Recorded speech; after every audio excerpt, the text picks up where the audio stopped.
Talk to me about adversity intelligence, which I feel is such a key ingredient. So we know a lot about, obviously, IQ. We know a lot about EQ. We don't talk a lot about adversity intelligence. So adversity intelligence is that ability to make good on challenge, setbacks, problems, things not going to plan, and allowing our teams to have that ability and the mindset to be able to bounce forward, not just bounce back, as I like to say. So to be able to take lessons, mistakes, and see them in a constructive, useful way. It's about the ability also too that when things do go wrong, you don't win a project, you get a client that leaves. You have a project that didn't go to plan. You have a major misunderstanding maybe with a major supplier or vendor.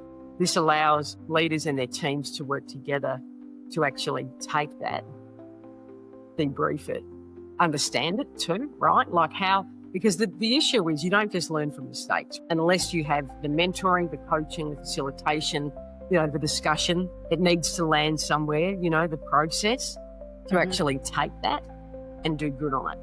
And so it really takes the fear out of it. It feels like adversity intelligence is the glue or the fuel that gets you to become that circular workplace where you're constantly learning and evolving.